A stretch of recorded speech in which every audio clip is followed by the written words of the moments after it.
El caso de Charles Dexter Ward, capítulo 5. Una pesadilla y un cataclismo, parte 1. Al poco tiempo, se produjo precipitadamente un horrible suceso que ha dejado una marca de terror imborrable en el alma de Marinus Bicknell Willett y que le ha sumado de golpe 10 años a un hombre cuya juventud quedaba ya lejos. El doctor Willett había hablado largamente con el señor Ward, y ambos habían estado de acuerdo en varias cosas que sabían que despertarían las burlas de los demás médicos. Estaban de acuerdo, sin ninguna duda, en que había en juego un terrible movimiento en conexión directa con una nigromancia más antigua, incluso que la brujería de Salem. No menos indudable, por más que contradijera las leyes naturales, era que había al menos dos hombres vivos y otro en quien no osaban pararse a pensar, que ejercían un dominio absoluto sobre mentes o personalidades que habían existido en 1690 o incluso antes. A juzgar por las cartas y por las revelaciones antiguas y recientes sobre el caso, estaba claro lo que aquellos horribles seres y el propio Charles Ward estaba haciendo o intentando hacer: profanar tumbas de todas las épocas, en particular las de los hombres más sabios y más grandes del mundo, con la esperanza de recobrar de sus cenizas algún vestigio de la conciencia y el saber que en otro tiempo les había animado y dado forma.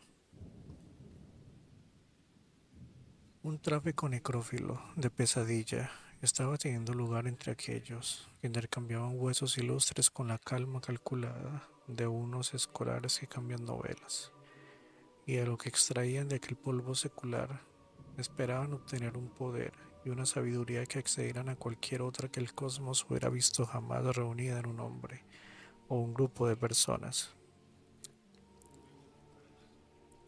Habían encontrado procedimientos inmorales de mantener con vida sus cerebros, fuese en el mismo cuerpo o en otros, y era evidente que habían descubierto el modo de manipular la conciencia de los muertos, que reunían unos y otros.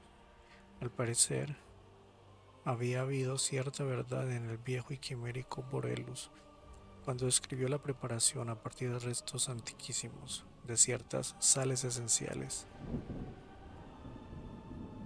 con las que se podía conjurar la sombra de los muertos. Había una fórmula para convocarla y otra para dominarla, y la habían perfeccionado tanto que podían utilizarla con éxito, aunque debían tener cuidado con las invocaciones, pues las inscripciones de las tumbas antiguas no siempre eran exactas. Willett y el señor Ward se estremecían cada vez que llegaban a una nueva conclusión. Era posible convocar algo, voces o presencias de algún tipo, de lugares ignotos, y no solo de la tumba, aunque había que tener cuidado en el proceso. Joseph Curwen, sin duda, había convocado a muchos seres erróneos, y en cuanto a Charles, ¿qué pensar de él? ¿Qué fuerzas de las esferas exteriores le habían dominado desde la época de Joseph Curwen y le habían empujado a interesarse por cuestiones olvidadas? Sin duda, le habían guiado para que se encontrara con ciertas instrucciones, y él las había seguido. Había hablado con aquel horrible individuo de Praga, y había convivido largo tiempo con el ser de las montañas de Transilvania, y, finalmente, debió de haber encontrado la tumba de Joseph Curwen. La noticia del periódico y lo que su madre había oído aquella noche eran pruebas demasiado determinantes como para pasarlas por alto. Luego había convocado algo, y ese algo había acudido. La poderosa voz que resonó el Viernes Santo y aquellas modulaciones diferentes que se oyeron en el laboratorio cerrado del desván, ¿a qué se parecían? Con su tono hueco y profundo, ¿no serían una anticipación del temido doctor Allen y su voz espectral? Sí, eso era lo que el señor Ward había intuido, con vago horror, la única vez que se había hablado con aquel hombre, si es que era hombre, por teléfono. Qué conciencia o voz infernal, qué morbosa sombra o presencia había respondido a los gritos celebrados en secreto por Charles Ward tras la puerta cerrada. Aquellas voces que oyeron discutir: necesitarás sangre durante 3 meses. Dios santo, ¿no había sido justo antes de que pensase en los casos de vampirismo? El saqueo de la antigua tumba de Ezra Whedon y los gritos oídos después en Pawtucket. ¿Quién había planeado la venganza y descubierto el lugar donde tuvieron las viejas blasfemias? Y luego el bungalow, el desconocido de la barba, las murmuraciones y el temor. Ni el médico ni el padre se atrevían a explicar la locura de Charles, pero ambos estaban convencidos de que el espíritu de Joseph Curwen había regresado a la tierra y se dedicaba a sus antiguas perversiones. ¿Sería de verdad posible la posesión demoníaca? Desde luego, Allen tenía alguna relación con el asunto, y era necesario que los detectives averiguasen más sobre aquel sujeto cuya existencia suponía una amenaza para la vida del joven. Entretanto, puesto que la existencia de alguna vasta cripta en el subsuelo del bungalow parecía indiscutible, había que intentar dar con ella.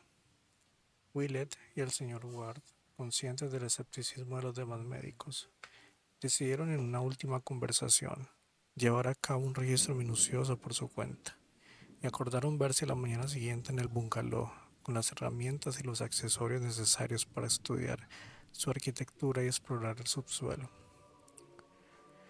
En la despejada mañana del 6 de abril, a las 10 en punto, se presentaron ambos en el bungalow. El señor Ward tenía la llave, así que entraron y procedieron a realizar una primera inspección ocular. Al ver el desorden que reinaba en la habitación del doctor Allen, comprendieron que los detectives habían estado ya allí y que había la posibilidad de que hubiesen encontrado ya alguna pista útil. Por supuesto, su principal objetivo era el sótano, así que descendieron sin más demora, repitiendo la visita que ambos habían hecho en vano en compañía de su enanejado y joven propietario.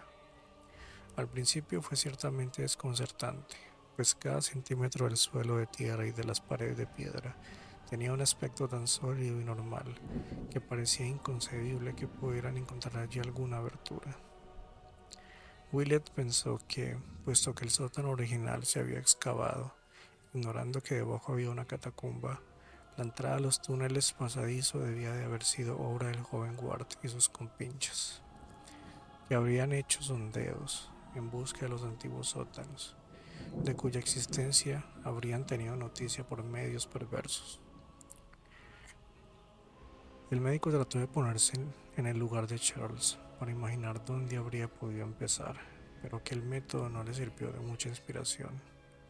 Luego procedió por eliminación, examinó con cuidado, procurando considerar cada centímetro por separado.